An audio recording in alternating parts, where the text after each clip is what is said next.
हमारे वैदिक संस्कृति में सिर पर शिखा या चोटी रखी जाती है। इसके पीछे धार्मिक कारण तो है ही, लेकिन इसके पीछे का वैज्ञानिक कारण जानकर आप सोच में पड़ जाएंगे।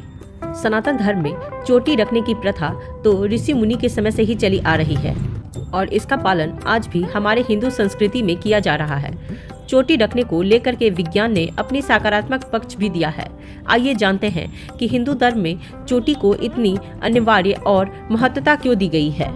हमारे हिंदू धर्म में मनुष्य के जन्म से लेकर के उसके मृत्यु तक अनेकों संस्कार किए जाते हैं, जिनमें से सर्वप्रथम बच्चे का मुंडन संस्कार किया जाता है और फिर कुछ दिनों के बाद बच्चे का यज्ञोपवीत किया जाता है। उस समय बच्चे के सर पर कुछ बाल छोड़ दिए जाते हैं। वैदिक संस्कृति में शिखा चोटी को ही कहा जाता है। चोटी रखने की प्रथा ऋषि मुनि के समय से तो चली ही आ रही है, जिसका पालन आज भी हिंदू समाज में किया जा रहा है। चोटी रखने को लेकर के विज्ञान ने भी अपना सकारात्मक पक्ष तो दिया ही है। हिंदू समाज में जब घर में बुजुर्ग का निधन हो जाता है तो उस समय भी बच्चे का सिर मुंडवाया जाता है, लेकिन सिर मुंडवाने की प्रक्रिया में थोड़े बाल छोड़ दिए जाते हैं, जिसे शिखा या चोटी कहते हैं। यह सर की वही जगह होती है जो सहस्त्रार चक्र कहलाती है। ऐसी मान्यता है कि सहस्त्रार चक्र के नीचे ही मनुष्य की आत्मा का वास होता है और विज्ञान की माने तो विज्ञान कहता है कि इस स्थान पर मस्तिष्क का केंद्र होता है। इसी स्थान से शरीर के अंगों, बुद्धि और मन को नियंत्रित किया जा सकता है। धार्मिक ग्रंथों के अनुसार मान्यता इस प्रकार से है कि सहस्त्रार चक्र का आकार गाय के खुर के समान होती है, इसलिए चोटी भी गाय के खुर के बराबर ही रखी जाती है। हमारे पुराणों और शास्त्रों में कोई भी गति या संस्कार बहुत ही विधिवत और सटीकता से लिखी गई है, लेकिन चूंकि हमें उन सभी चीजों का ज्ञान नहीं है तो हम उन सभी चीजों को नकार देते हैं। सुश्रुत संहिता में भी यह बतलाया गया है कि सिर पर चोटी कहाँ रखनी चाहिए और कितनी बड़ी होनी चाहिए यह चोटी। विज्ञान के अनुसार इस स्थान पर चोटी रखने से मस्तिष्क का संतुलन बना रहता है।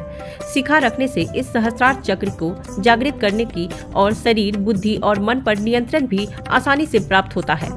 मस्तक के ऊपर सिर पर जहाँ भी बालों का आवृत यानी कि भंवर होता है, वहाँ संपूर्ण नाड़ियां व संधियां का मेल होता है।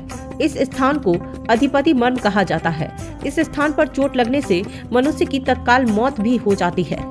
सुषुम्ना के मूल स्थान को मस्तुलिंग कहते हैं। मस्तिष्क के साथ ज्ञान इंद्रियों का कान, नाक, जीभ, आंख आदि का संबंध है और काम इंद्रियों का हाथ, पैर, गुदा, इंद्रियां आदि का संबंध मस्तुलिंग से है। मस्तिष्क मस्तुलिंग जितने सर्व सामर्थ्यवान होते हैं, उतनी ही ज्ञान इंद्रियां और काम इंद्रियां की शक्ति बढ़ती है। क्योंकि इस स्थान पर सुषुम्ना नाड़ी होती है जो काफी संवेदनशील होती है, इसीलिए हमारे हिंदू समाज में यहाँ पर चोटी रखने का प्रावधान दिया हुआ है। सिर पर शिखा रखने से मनुष्य योगासनों का भी काफी सही तरीके से कर पाता है। इसमें प्राणायाम, अष्टांग योग आदि प्रमुख हैं। इसकी सहायता से नेत्र की रोशनी भी सही रहती है और शारीरिक रूप से मनुष्य सक्रिय रहता है। बाकी जगहों से यह जगह काफी संवेदनशील है, इसीलिए यहाँ पर चोटी रखने का प्रावधान दिया गया है। हंसी मजाक में इस प्रकार से बोला जाता है कि मनुष्य की चोटी उसकी एंटीना की काम करती है, लेकिन यह बात थोड़े हद तक सही भी है, क्योंकि मनुष्य की चोटी उसकी ब्रह्मांडीय विद्युत तरंगों का भी काफी रूप से आदान प्रदान करती है, जिससे मस्तिष्क का ताप भी बढ़ता है।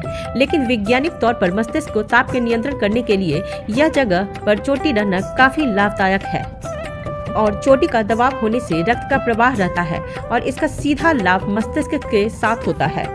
आजकल की नई जनरेशन चोटी रखने को रूढ़िवादिता का पहचान मानती है, लेकिन हमारा विज्ञान कहता है कि इस स्थान को मस्तिष्क का केंद्र माना जा सकता है और इसी स्थान पर मस्तिष्क का ऐसा केंद्र है जो हमारे संपूर्ण शरीर के बुद्धि को और अंगों को नियंत्रित कर सकता है। और इस प्रकार से हिंदू धर्म में बताए गए आचार और विचार महज गौरी कल्पना नहीं है, बल्कि इनके पीछे गूढ़ आध्यात्मिक और वैज्ञानिक चिंतन पूर्णतः मौजूद है।